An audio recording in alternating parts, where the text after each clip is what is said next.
राधे कृष्णा दोस्तों, लोगों को समझना बहुत मुश्किल है।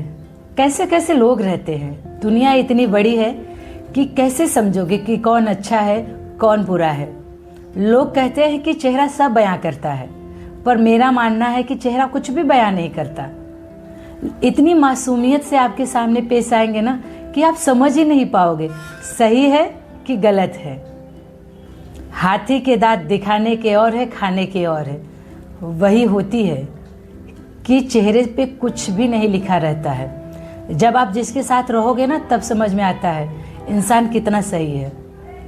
शादी हो जाती है, शादी के बाद अगर लड़की मायके में रहती है या ससुराल में, उसके ऊपर कोई भी दुख या तकलीफ हो, उसका सहारा पति ही बनता है। जब पति ही सहारे के काबिल न रहे तो पत्नी किसके पास जाए। उसे तो बहुत शर्मिंदगी महसूस होती है। ये कहानी उस महिला की है जो ट्रेन में सफ़र कर रही थी अपने परिवार के साथ में। उसकी 2 बेटियां थी छोटे छोटे। उसका पति इतना शराब पिया था कि उसका पैर ना सीधी तरह पड़ता ही नहीं था। रखता इधर था तो जाता उधर था।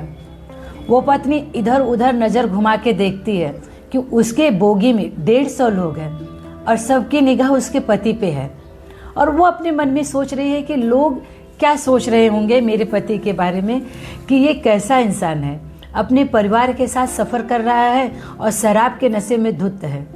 वो अपनी इज्जत बचाने के लिए अपने पति को संभालती है, और जो भी उसका कोई सपोर्ट करने के लिए आगे आता था ना, तो उसका पति उल्टा उसको ही गाली गलौज करने लगता था। उससे लड़ाई झगड़ा मारपीट पे उतर आता था। वो अपनी इज्जत बचाने के लिए सबसे हाथ जोड़ती थी।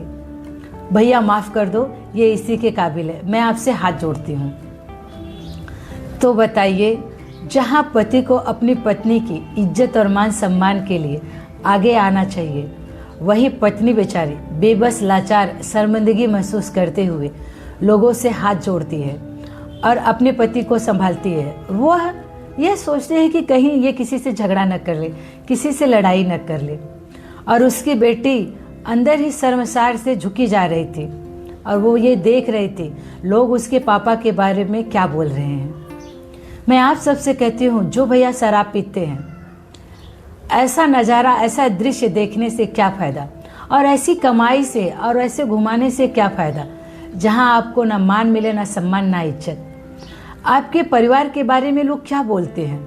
अगर आप शराब के नशे में धुत रह के कहीं गिर जाते हो, लोग कहते हैं वो देखो बेवड़ा शराब पी के उल्टा है, उसे ना अपनी बीवी की इज्जत की फिक्र है और ना ही अपने बच्चों की। और आपकी इज्जत आपके न तो परिवार में होती है न गांव समाज में। आपकी बेटी या बेटा किसी बड़े अधिकारी पद पे हो गए और आप इसी तरह शराब पी के कहीं फुल टुन्न पड़े हो, रास्ते पे गिरे हो, तो उस समय आपकी बेटी या बेटे के ऊपर क्या बीतेगी, लोग क्या सोचेंगे। बेटा ऐसा है और बाप शराब के नशे में धुत कहीं रोड पे पड़ा रहता है। ऐसी जल्लत भरी जिंदगी जीने से क्या फायदा, जहाँ पे आपको मान और सम्मान